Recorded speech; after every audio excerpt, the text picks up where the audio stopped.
BRS social media ban చేయాలి, ప్రతిదీ issue చేస్తున్నారంటూ Jaggareddy అట.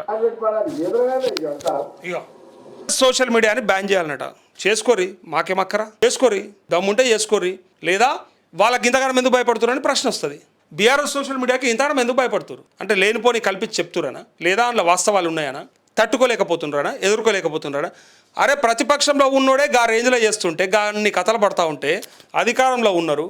హైడ్రా అటువంటి దానికి అంటే పూర్తిగా వ్యతిరేకత ఉన్నటువంటి హైడ్రా, ప్రజల్లో నేను చెప్పేది ఉన్నటువంటి హైడ్రాకే 1,30,00,000 రూపాయలు కేటాయించారు. ట్విట్టరు, ఇన్స్టా, ఫేస్బుక్ అది మెయింటైన్ చేయమని చెప్పి ఆ అఫీషియల్ హ్యాండిల్స్ అకౌంట్స్ మెయింటైన్ చేయమని, ప్లస్ వ్యతిరేకత రాకుండా చేసుకోవడానికి వాళ్ళకే 1,30,00,000 ఇచ్చిండ్రు. పెట్టుకొని ఉంటారు మరి మంచిగా, గట్టులను పెట్టుకొని ఉంటారు. బీఆర్ఎస్ కంటే గట్టి సోషల్ మీడియా మొత్తం ప్రపంచం అంతా ఎరక, సమాజం అంతా తెలుసు, తెలంగాణ అంతా ఎరక. ఆనాడు కొన్ని యూట్యూబ్ ఛానళ్ళు నాలాంటి మీలాంటి చాలామంది సోషల్ మీడియా వారియర్స్ వల్లనే ఇటు పక్క కాంగ్రెస్ గెలిచింది, బీఆర్ఎస్ ఓడిపోయింది, కేసీఆర్ని ఓడించారని. ఇవాళ ప్రభావం తెలిసినాక, దాని ఇంపాక్ట్ తెలిసినాక వాళ్ళు అట్లాంటి ప్రయత్నం చేస్తారని తెలియదా మీకు? మీరే గొట్టాలు పట్టీలు అంటారు. గొట్టాలు పట్టీలు అన్నాక ఎవడెందుకు కూరుకుంటాడా? నీ కోసం పని చేసినోడు కూడా ఇలా తిరిగి నీ మీద మాట్లాడబట్టరు. ఇప్పుడు నాకు మంచి మిత్రుడు ఎవరు, మన తొలి వెలుగు రఘు గారు. సో బ్రదర్ మిత్రుడే బ్రహ్మాండంగా సపోర్ట్ చేస్తేనే కాంగ్రెస్ వచ్చింది. తీన్మార్ మల్లన్న కూడా, నాకు తీన్మార్ మల్లన్న కూడా చాలా మంచి మిత్రుడే. నేను అలా లైవ్లోకి కూడా వెళ్ళిన 2-3 సార్లు, మీరు చూసిరో లేదో. సో జర్నలిస్టులుగా మేమంతా కలిసి పనిచేసిన, మేమందరి ఒకే ఆలోచన ఉన్నప్పటికీ ఆనాటి ప్రతిపక్షంకు మద్దతుగానే కనిపించింది. ఎందుకంటే మా మాటలు కేసీఆర్ మీద వ్యతిరేకంగా, అంటే అప్పటి ప్రభుత్వానికి వ్యతిరేకంగా మాట్లాడిన ప్రతి మాట మీకు ప్రతిపక్షానికి మద్దతుగా కనిపించింది. దాంట్లో బీజేపీ అందుకోలేకపోయింది, కాంగ్రెస్ అందుకుంది. సో గెలిచారు.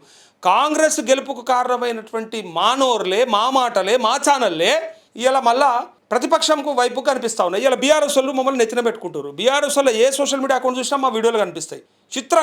చిత్రంగా ఒకనాడు మమ్మల్ని తిట్టిన వాళ్ళు, ఒకనాడు మమ్మల్ని ఇష్టం ఉన్నట్టు దూషించిన వాళ్ళు ఇలా మమ్మల్ని అన్నా బ్రహ్మాండంగా మాట్లాడిన మన ఒకళ్ళు ఇక పెట్టేసుకుంటా ఉన్నారు వాళ్ళ సోషల్ మీడియా అకౌంట్స్లలో మేము మాట్లాడినటువంటి మాటల్ని, మా వీడియోలని. ఇయ్యలేమంటారు. మేమేమంటామంటే మేము జర్నలిస్ట్ పాత్రని పోషిస్తాం, కానీ మాకు ఎవ్వంతో ఏమీ లేదు. కొంతమంది ఉండొచ్చు, దొంగలు ఉంటారు, లేరంటలేదు. మా దాంట్లో దొంగలు ఉన్నారు, ప్యాకేజీలకు అమ్ముడు బయటలు ఉన్నారు. అప్పుడు ఆ పాట పాడిన వాళ్ళు ఉన్నారు, ఇప్పుడు ఈ పాట పాడిన వాళ్ళు ఉన్నారు. ఆ పాట పాడడంలో మన అంతరార్థం అర్థం చేసుకోరు అట్లా. అయితే ఇక్కడ ఎవడు ప్యాకేజీలకు అమ్ముడు పోయిండు, ఎవడు నిజాయితీగా ప్రజల కోసం అడుగుతుండో అర్థం చేసుకుంటే సరిపోతుంది. సో ఇక్కడ నేను అనేది ఏంటంటే సోషల్ మీడియా అంటేనే భయం అవుతుంది కాంగ్రెస్కి. మరి కాంగ్రెస్ సోషల్ మీడియా ఇంత వీక్ ఎందుకు ఉండాలి? శాతగానంలో ఎందుకు పెట్టుకోవాలి?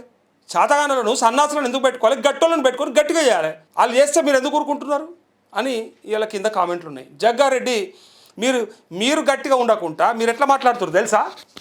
మీరు ఎట్లా మాట్లాడుతారంటే యుద్ధం చేయడానికి ఒక రాజ్యానికి అవతల పక్కకించి సైనికులు వస్తారు.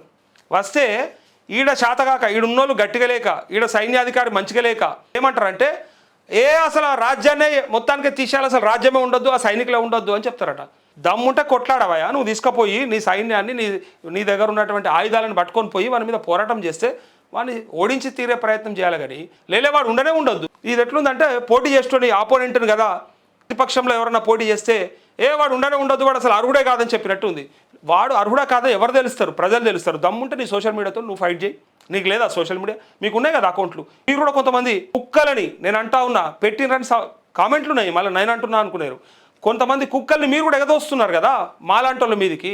కాంగ్రెస్కి సపోర్ట్ చేస్తూ కాంగ్రెస్ బ్రహ్మాండంగా పరిపాలిస్తోందని, కేసీఆర్ మొత్తం నాశనం పట్టిండని, ఇలా రేవంత్ రెడ్డి అనేటోడు లేకపోతే ఈ రాష్ట్రం మొత్తం నాశనం అయిపోతుండే అని గొప్పలు రోజుగా వడ్డిస్తూ ఉన్నారు కదా వార్చి. పైగా కొంత ప్రతిపక్షాలకు సపోర్ట్గానో లేకపోతే ప్రజలకు సపోర్ట్గానో మాట్లాడుతున్నటువంటి మాలాంటి వాళ్ళ నోర్లను కూడా నొక్కే ప్రయత్నం చేస్తున్నారు కదా. మేము ప్రతిపక్షాలకు ఎందుకు సపోర్ట్ చేస్తున్నాం? ఏ ఉద్దేశంతో? ఆ పార్టీ అంటే ప్రేమనా? ఆ పార్టీ మాకేమైనా ఇస్తుంటే మనం ప్రూవ్ చేసే దమ్ముందా నీకు? కాకపోతే ప్రజల పక్షాన వాళ్ళు అడుగుతారు, వాళ్ళ పక్షాన మేము అడుగుతున్నాం. అది వాళ్ళకి ఉపయోగపడుతుంది. దాన్ని ప్రతిపక్షంగా అని మీరు అనుకుంటారు అంతే. అందుకే ఒకసారి అర్థం చేసుకోవాలి, ఎట్టి పరిస్థితులలో సోషల్ మీడియాతోని ఏదైతే మీకు ఆ ముప్పు వస్తుందని భావిస్తున్నారో దాన్ని మీరు కూడా దాంతోనే ఎదుర్కోవాలి, అర్థం చేసుకోవాలి. ఈట్కా జవాబ్ పత్తర్సే దేంగే అన్నట్టు ఉండాలి. లే నాకు తెలియదు అంటే ఎట్లా? కుక్క కాటుకు చెప్పు దెబ్బ అట్లుండాలి. కానీ ఈయన శాతగాని ముచ్చట్లే చెప్తున్నారు అంటారు. ఇగో సోషల్ మీడియా అంటే బ్యాన్ చేయాలట. ఎట్లా బ్యాన్ చేస్తావు? చెయ్యి నీతో అయితే నువ్వు చేసి పట్టరాదు. మీరు అధికారంలోకి ఎట్లా వచ్చారు? సోషల్ మీడియాతో రాలే. పైగా మీకు లేవు అకౌంట్లు. మరి మీ సంగతి ఏం చేయాలి? మరి సునీల్ కొనుగోలు అని కొన్ని పెట్టి ఒక వారం ఏర్పాటు చేసి మీరు చేస్తలేరా? మరి దాన్ని ఎవడేమనాలి? ఆ సోషల్ మీడియా అనరా? టీఆర్ఎస్ మీద విషయం జిమ్ముతలేరా? కేసీఆర్ ఫోటో ఇట్లా ఎర్రగా పెట్టి, కేటీఆర్ ఫోటో ఇట్లా కోపంగా పెట్టి, ఇంకొకళ్ళ ఫోటో ఇట్లా రాక్షసుని లెక్క పెట్టి కింద ఆపన్నహస్తం అనుకుంటా మీరు వేస్తలేరా చూస్తలేమా మీరు వేసేది మీరు చేసుకుంటుర్రు వాళ్ళకి భయపడుతుర్రు నేనేమంటున్నా నిన్న A06 మొబైల్ ఫోన్ల కాడొచ్చింది పంచాయతీలకు నొప్పి తుమ్మల నాగేశ్వరరావు తప్పు మాట్లాడిండు దొంగ అయిపోయాడు సీతక్క తప్పు మాట్లాడింది ఆమె కూడా అట్లనే అయిపోయింది ఇప్పుడు జగ్గారెడ్డి కూడా ఏం చేయను తెలియక సోషల్ మీడియా తీసేయాలంటున్నారు సన్నాసులారా మీరు దమ్ము ఉంటే ఎదుర్కొని మీరు కూడా సరిగ్గా అదే షాప్ పోయి ఆ షాప్ లో మీరు సామ్సంగ్ గెలాక్సీ ఫోన్లు ఎంత కొన్నారో ఎంతకు దొరుకుతుందో మీరు ఒక వీడియో చేసి చూపెట్టారు కదా ప్రజలకు అర్థమవుతుంది కదా వీళ్ళు చూపిస్తే మీకు భయం అవుతుంది కదా అది 6,000 దొరికే ఫోన్ అని చెప్పినాక 14,500 కొనమని మీరు అంటే చూసేటోడు పిచ్చోడా చెప్పేటోడు అంటారు కదా చెప్పేటోడు అట్లాంటోడైనా ఎన్నిటోనికన్నా ఉండాలి ఆయన సిగ్గు లేకుండా ఈయనకి ఇజ్జతాన్ని ఉండాలి సో ఇగో జగ్గారెడ్డి ఏమంటాడు అసలు నాకు చేసిన కాడికి అసలు సోషల్ మీడియా బ్యాన్ పెట్టి పడాలి ఏంద్రనే ఇదంతా సోషల్ మీడియా బ్యాన్ చేస్తావు పొద్దుగా లేచి నీ సోషల్ మీడియాలో నీ వీడియోలు ఎట్లా వస్తాయి పైసలు పంచుకుంటా అంటే నువ్వు మంచోడే నిజంగా చెప్పాలంటే జగ్గారెడ్డి మంచోడే నాయకుడే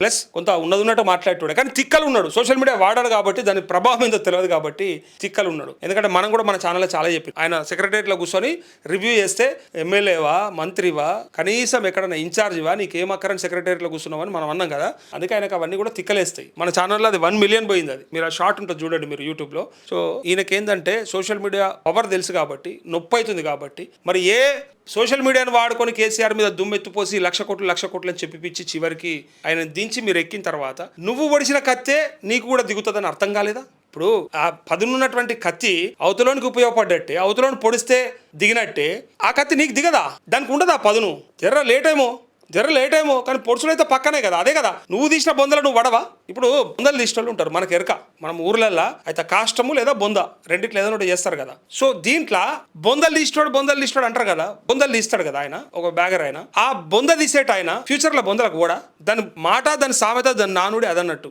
నువ్వు ఏ బొంద తీస్తావు అదే బొందలో పడతావు నువ్వు తీసిన గోతులనే నువ్వు పడతావంటే ఇదే ఇలా వీళ్ళు చేసిన కథలకే ఆనాడు వీళ్ళు సపోర్ట్ చేసి వీళ్ళు కొంతమందిని ఎగదోస్తే జరిగినటువంటి తప్పిదమే ఇలా నీ మీద జరుగుతుంది భరించాలి కదా మరి మనం చేస్తే ఒకటి అవతలోడు చేస్తే ఒకటంటే ఎట్లా అని అంటూ ఉన్నారు ఇగో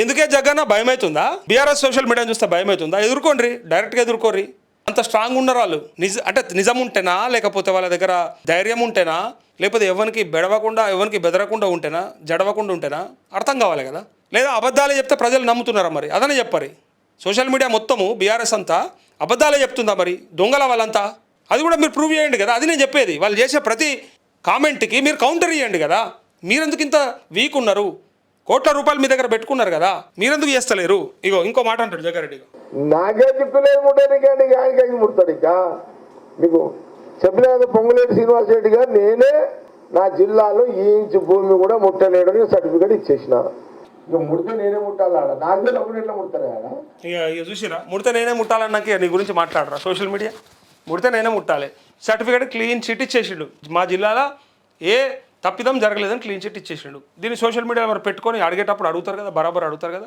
అది అర్థం చేసుకోవాలి